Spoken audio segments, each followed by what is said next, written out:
Auburn absolutely takes care of business in Nashville, beating the Vanderbilt Commodores 31-15 in a construction site stadium, better known as the fans have been calling it Auburn North, due to not only the takeover on the field, but the takeover off the field with a fan base that was majority filled with Auburn fans in a stadium that was away. I don't know if I've ever seen a field takeover like that. The fans showed up, the team showed up, and we're going to talk about it. Well, I get ready for tuning in to today's episode of the Auburn Daily Show and/or podcast, depending on wherever you are getting it. Your support means everything. We're so happy you're here. Check us out for another show. If you haven't already, like, subscribe, follow, ring the bell, 5-star reviews. Leave a comment, thumbs up, all that stuff is super, super helpful. And for those who are listening on YouTube who have not subscribed or podcasts, who don't even know about the YouTube channel, we are almost to 1,000 subs. So we need about 40 more to go. Please, if you haven't already, go to the YouTube channel, the Auburn Daily YouTube channel. Hit that subscribe button. Would mean a ton to myself and the team, so we can help grow this thing to make the Auburn content even better and continue to improve for you guys. We want to put the best product out there that we can. And like I said, your support means everything in that journey.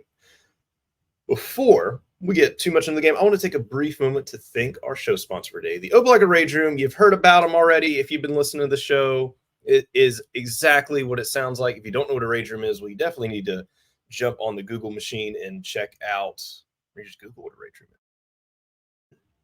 But located on 2nd Avenue, just outside downtown Opelika Rage Room, you get an entire table full of stuff, like breakables. You get glass, bottles, electronics, TVs, printers, a windshield, toys, all sorts of stuff. You get bats, mounts, and hammers. You get to play your own music. You can go in there and beat the stuff up, whether it be for fun or, hey, maybe you got to blow off some steam. It doesn't matter. It is a great place to go, whether it be by yourself, with maybe your significant other, friends, family, coworkers, whoever. Book online at opelikaRageRoom.com. You can reserve your reservation date and time. They are open every day of the week from noon until 10 o'clock p.m. And yeah, it is a blast. They also have a splatter room there if you need something a little bit more family-oriented, maybe for the kids. You can have a giant paint fight. They also have a location in Birmingham, BirminghamRageRoom.com. Same trick up there for our listeners and the Auburn family in the Birmingham area. I want to thank them once again for sponsoring the show. Well, let's get into Auburn Vanderbilt. What would we say, we challenging the listeners out there, would be the biggest takeaways? I thought about this. I have also thought about some of my own. And it kind of, the fun part about this question is it always sort of evolves. You're always like, ooh, was it this? Was it that? Was it this? I'm just going to spitball some stuff. We're going to shoot from the hip here. First things first. I mean, you got to address it. Elephant in the room. The best elephant. Maybe workhorse. Because that's what we saw here. Absolutely dominant performance out of Jarquez Hunter. This is the Jarquez everybody's been waiting on. He is back. Jarquez is back. He is him. Whatever you want to describe it as. Lived up to all the hype. And guys, I want to apologize. I've got some allergy stuff going on. So if I clear my throat, I'm doing my best to hold it in. The season, the nature doesn't know what season it is right now. We're in almost mid-November, and it's nearly 80 degrees. We're all struggling here. But Jarquez Hunter, 19 carries, 183 yards, 9.6 average, insane, 2 touchdowns. That's some numbers. And the crazy part is he would have had even more had some stuff not been called back on him. So it was like he went from an insane career day to an almost insaner career day just because of the refs. That's the only thing that could have stopped Jarquez Hunter. And I think the very important thing there is not only did he have that performance, he had it right out of the gate. Auburn's second play of the game, they come out there and Jarquez just takes it home, 7-up, sets the precedence. Now, that was offensively. Defensively, of course, Vanderbilt has, they're driving down the field, so they get 40 yards, 9 plays, took about 4.5 minutes. Auburn stuffs them for a missed field goal. So you probably had the best case scenario for momentum setting you could have to begin a game. You come out, you let them get the ball, so they're going to get second half. You come out, let them chip it down the field, and then just take the wind out of their sails. Because one, not only held them to a field goal, but then they missed it. Great scenario. And then you get on offense and you just absolutely just shove it down their throat with that play by Jarquez. I think Cadillac and Hugh had described that as, I think it was the word was like patient running, kind of him looking through the zones, waiting for the holes to open up, just punched it through, ran all the way down the hill, ran it all the way down the field. Nobody touched him. Great play, vision, patience, all of the running back stuff that you want. And then on top of that, you come back out with Vanderbilt, you get them to punt the ball. Great start for Auburn. And this is kind of the start that everybody's been waiting on, because it had been just sort of this, it had been stalling. I mean, we don't have to go there. We don't have to remember where Auburn has been to start some of these games. Whether it was good opponents or lesser opponents, it wasn't, they weren't coming out swinging like this. So then a few possessions later, I guess a couple possessions later, Auburn gets another touchdown. What happens there? Exact same thing. Jarquez Hunter punches it down the throat, starts doing that thing. 56-yard run there. Establish it, 14 zip. And so this is where it starts getting a little bit more, I think this is where folks start getting a little more frustrating here. Start airing the ball out a little bit more, and this is where some of the incompletions started happening. You had these deep passes go on, and then of course you have the interception by Peyton Thorne. And I haven't been the biggest Peyton Thorne defender all season. I'm gonna go off script here a little bit. That throw, if you noticed at that time of the day, I mean, it's daylight savings coming up, the sun's at weird angles. They were just getting nailed. I mean, you just look at the shadows. I mean, Vanderbilt had Auburn playing into the sun. Smart by them. So if they're looking back at quarterback's looking at them, and depending on what angle they're at on the field, they get a lot of sun in their eyes. Vanderbilt was playing it with their back. Pretty much the advantage you want to have in a home field advantage for Vanderbilt that day that had very little advantages. Peyton Thorne even said as much. He did not see the defender there. He's in the shade. They're wearing black uniforms. Maybe it was just the situation of the sun glare plus the blind spot. I mean, essentially like some camouflage there. Tosses it over. I forget who he was throwing that one to.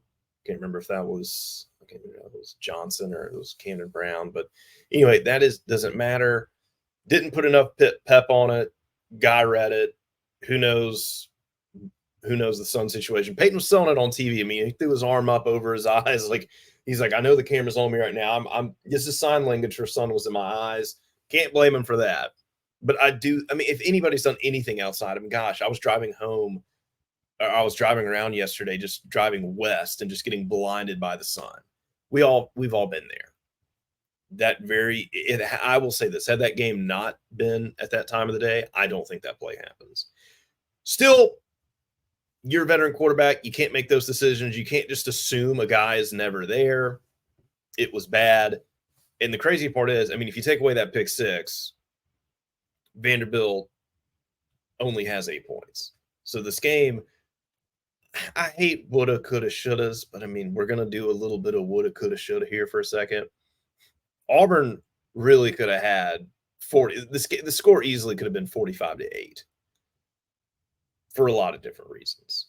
But like I said, we're not going to get woulda, woulda, couldas. There were some drop passes. Those were definitely some woulda, coulda, shouldas for sure. Definitely had some people grinding their teeth. Peyton Thorne's adjusted percentages, you take out some of these drops, I think it was in the high 80s. Is I think what I was seeing, like 88.5 or something. Another very, very efficient day from Thorne. Now, defend him a little bit. I'm going to kind of come back on that a little here. Break down earth. We're going to balance with a little bit of anti-bug. Thorne did well. Now, granted, this is against Vanderbilt in what is essentially like a vacation home game, vacation away home game for Auburn, vacation home. Yeah, something like that. You get what I'm saying here. That was a majority Auburn crowd. I had talked to people who were there. You could see it on TV. You could see it on social media. I mean, that really was an Auburn takeover. Vanderbilt fans didn't want to be there for that. We mentioned last episode with Andrew. If you haven't heard that one, I would most definitely Go check that out because there's some decent history there. The Auburn Vanderbilt series history is not one that is great for Auburn, unfortunately. But in Auburn's defense, Vanderbilt was beaten up on Auburn and a lot of other teams before World War II, before there were televisions in people's homes to watch football. Yale was winning national championships back in these days. I think there should be some type of record system, maybe like BWW2, AWW2, or we can say, BTV before television, however we want to deem it, because, there's got to be some asterisks on some of these like football series records like this one that before this game was tied 21-1. So just on paper, this is a huge monkey to get off Auburn's back that we're going to give Hugh Freeze applause. I mean, he was beating up Vandy, but all the same, had it been close or had it been a, God forbid, a loss, woo, buddy. They did what they needed to do. That monkey's off the back. Now I believe it is Auburn has a winning series with 9 of the 14 SEC teams now. Good stat. Got a few more to chip away at there. And now with this, I believe I heard that Vanderbilt now has a losing series with every team in the SEC. They just barely clung on with Auburn in the tie. The two that they'd gotten on Auburn in the last 30 years just happen to be historically horrific Auburn teams, 2008 and 2012, matched with, by Vanderbilt standards, historic, real, or, modern historic, good, really good Vanderbilt teams. So, Vanderbilt was ranked those years. Vanderbilt made it to a bowl game. And for Vanderbilt, that is historically good. Fortunately for Auburn and not for Vanderbilt, this is not a historically good Vanderbilt team, and this is not a historically bad Auburn team. I think this will, hopefully, if everything plays out, this will just be an average, maybe below average Auburn team, but not far if they go 7-5. But a rebuilding Auburn team. I think we're finally starting to see the semblance in the direction of that. And this game went pretty close to chalk. The spread was almost 13.5, ended up being about, I think it dropped down to 12.5. Auburn ends up winning this one by 13, so not too far off. As we said, it really could have won it by more had they not given Vanderbilt a touchdown and Auburn not lost some that they should have gotten. This could have been a lot uglier. And that was the thing that Hugh Freeze said. And I want to kind of say this. There were some sloppy moments in this game. I kind of mentioned the drops, kind of mentioned penalties. There's some other things that, didn't go perfectly. Had it gone perfectly, it probably would have been a blowout. And obviously the pick six. But here's the thing about it. This is where I'm gonna have a little optimism here. Good teams, or teams trending in the right direction, if people don't want me necessarily calling Auburn a good team yet, that's fair.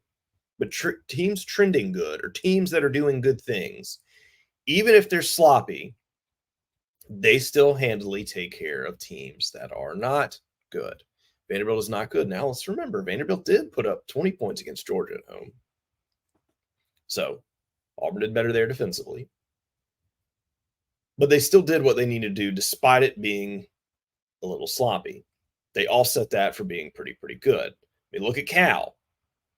Auburn could have very easily come in here and laid an egg, and I'm sure Vanderbilt and Cal would be a very, very competitive game. They could just duke it out. Let's see that neutral site game. Can't, because don't think either of those teams are making a bowl. But with this one here, they did what they needed to do. And despite it looking ugly, kept it above the spread. As I said earlier, this team is going chalk, just above the spread. They're taking care of business to the teams, and kind of even go from Mississippi State. They lost the 4 they were probably supposed to lose. If all goes well with the trend of rebuilding, and I mean, the big thing now is it's not looking ugly on offense anymore. It's finally looking how it should look, not doing the 2 quarterback rotation deal anymore and just letting it ride out how it needs to ride out. It's going how it needs to go, and that's good.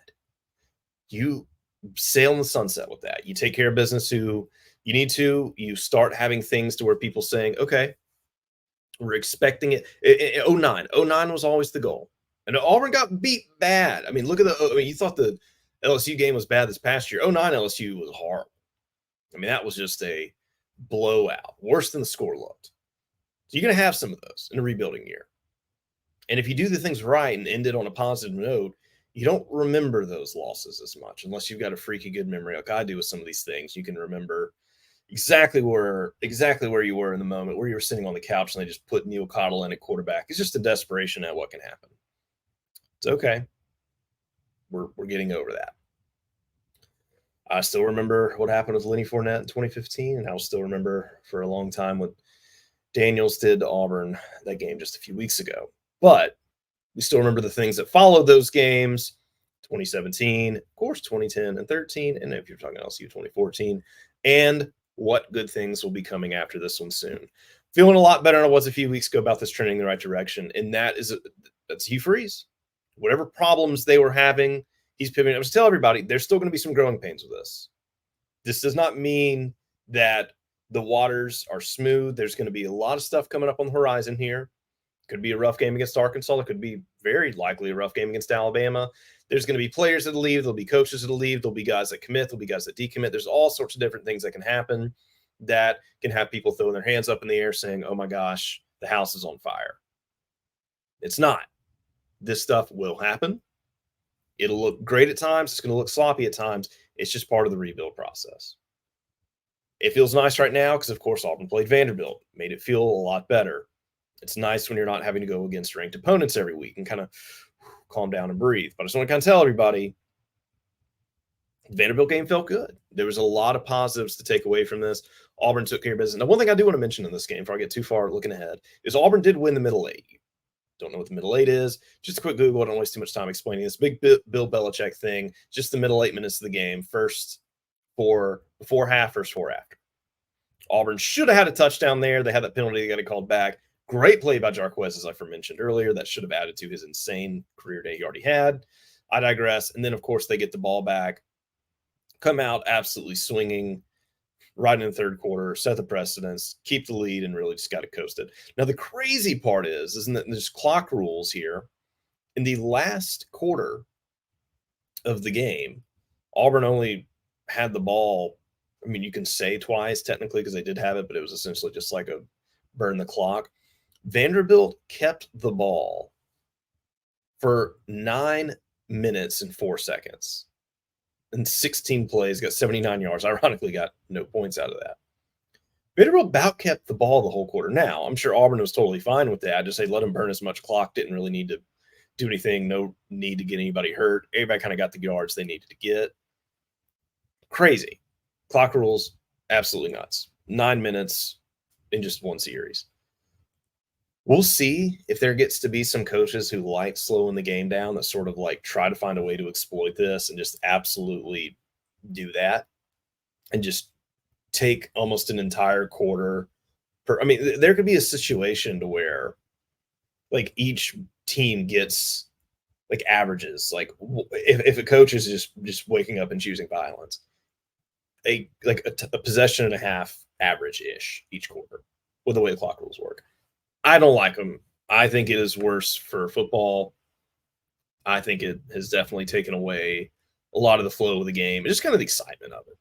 It's fun to see teams get possessions. You're seeing that in yards go down and all sorts of things, but we'll talk about that some of the offseason. But I want to say that moving forward, Auburn took care of business at Vanderbilt. Happy to see it. What does it mean moving forward? Well, they did what they needed to do. They did what was expected of them. I'd say in some areas they did a little bit more. Obviously, there's still some areas that they need to clean up. The rotations are looking good. I think they're getting the right people in, playing the right places. It seems that the personnel swap is leveling out. Excited to see Jarquez Hunter come back. I've always been high on him. I've been high on him since, I remember the 2021 season when he was going off in the, I hate to say it this way, Birmingham Bowl. And I was like, dude, he's really one of the few guys on offense actually putting forth some hustle. Really looking forward to what he can be doing, in the future in a, abysmal year of offense, at least after Bo went down. And glad to see he finally claimed back. I think him and Rivaldo got 62 yards each, respectively. And they're still spreading the ball out with a lot of different guys. They're getting into the hands of the playmakers. Jay Fair, Jarquez Johnson, Rivaldo Fairweather. And I think he got it. I'm not going to say playmaker there yet because, like I said, still has some little refining. But I think you're seeing glimpses of the fact with maybe some coaching, maybe a few more game reps, and get that Cameron Brown could be that guy. So, and hopefully If you can get it tuned up, you can have Burton be that guy as well. But there seems to be quite a separation between who's going to make the plays at wide receiver and who's not. It seems to be that is separating a little bit more here, and they got a chance to really showcase it. Jarquez Hunter went off. You did not see a whole lot from any of the other running backs, but I mean, this is a situation we've been saying it all season. Feed the hot hand. Glad they did it. We saw it with Peyton and Robbie all season at quarterback. One quarterback's rolling, and they unnecessarily sub out. He's pulling your hair out for that. Well, didn't do that at running back. I'm glad they still gave Batty and Damari some carries. I don't know exactly what Damari's true health situation is. So I'm glad they're not trying to rush him in too quickly because, I mean, right now you don't really need to. He's a baller. He'll get it in his time. I think just making sure, get him as close to 100% as possible. Batty, yeah, obviously he has shown moments to be electric this season. I really like it when they get the ball in his hands catching it, when they kind of get a little wheel route with him or get him in the flat.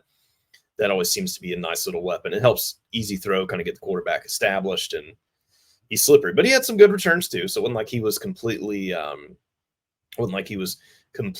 anemic. Just running the ball, he did have a 39-yard return, a long 39. Was as long, he had a total of 60 on kick return. So can't say he was not doing anything. Of course, McPherson still perfect. And the man with a rocket strapped to his shoe, Oscar Chapman, love that guy. Australian punters, like I think it was whole stat is 11 of the 14 punters in the SEC are Australian. Wild. But looking forward just to wrap this up. Auburn has Arkansas coming up. Auburn did do better at away. And just kind of put things in perspective. Was this a true away game per se? Don't know. Want to get temper expectation for everyone. Peyton Thorne. I'm not going to say that the Thorne turnaround is there. He's done well and efficient against two bottom teams of the SEC. And Arkansas is really not that far above it. He's still got a few more things to show before I can finally say, yes, he's turned it around. Because unfortunately, what has happened when the competition level has been at or above where Auburn is from a talent perspective, it's looked the way it looked. Now, I don't think it's on him. I do think there's a lot of coaching. I do think there's a lot of personnel. I think there's a lot of other things that factor into that. So I think it'll be interesting to see, this will be a chicken or an egg situation. How much of this was on Peyton or how much of this was on the coaching? And I think we'll start as we get to Arkansas, as we get to Alabama. Because, Arkansas would love for them to lose that Florida game. I think the team would have just been completely we're done. The Pittman's got to go narrative would have been pushing hard. The fans, how eager would they be to show up to that game? If Arkansas wins out, I believe they're going to make a bowl. I think that was the number. I think that's how the math played out. So Arkansas now all of a sudden might just have something to play for. The fans will actually have something to cheer for. Not exactly a great position for Auburn to be in for an Arkansas team that's now kind of clawing to turn their season around after having a worse middle of the season than Auburn did. Because they can play Auburn at home, they play FIU's get right game, and then they've got to play Missouri also at home. Those teams don't like each other. Let me just add that. So Arkansas turns around, they win 6-6. They beat Auburn and Missouri, a pretty highly ranked Missouri team. Like I said, they might have gotten a little wind in their sails. They do not want to carry that momentum in. Fayetteville's a long way from Auburn. Not going to see a lot of fans traveling to that one. Auburn fans might see the Arkansas fans show up. The spread right now, it is Monday, is -2.5, I believe, for that game, which per Vegas odds is saying, well, it's at home. We're going to give the edge to Arkansas. They're seeing that one be a close game. And, yeah, we'll talk about that a little bit more as the week comes on. It won't spoil too much there. I'm going to see what the spread is on this game. The total. And it looks like, oh, wow. I got this one being a pretty low-score game. It looks like the over-under for points is 50.5. So, interesting narrative there. Vegas thinks it's going to be a low-scoring game. It's going to be a throw-out. Jefferson did get 343 yards by himself against Florida, so that also don't want him going off. We know he has the potential. It's just the rest of Arkansas. It's the question. We'll talk about that for the rest of the week. Just want to kind of get that on everybody's minds. Huge game, really, for both programs here. If Auburn wins this, they can really be feeling a lot better about what the season progresses as, despite the results of what may happen with the Iron Bowl. I think you can kind of hang your hat on a successful season for what it needed to be, a successful rebuilding season. And then Arkansas, and really, I mean, Pittman, I think it's safe to say Pittman's probably playing for his job at this point. So an Arkansas team that's backed into a corner, there could actually be a lot more at stake for all parties here than originally thought. So this one could deceptively be a very, very good game. So we'll talk about that later. I want to thank everybody for tuning in once again. I want to thank the show sponsor, Blogger Rage Room, sponsoring the show. And then, of course, everybody for listening and the continued support. We'll be back at you, continuing all week, talking about all the storylines, everything surrounding Auburn and what's coming up on the horizon. And, of course, we got basketball this week. So tons and tons of fun stuff going on there. And, of course, we will be talking about it and get it covered right here. Thank you, guys. Have a good day. We'll see you next time.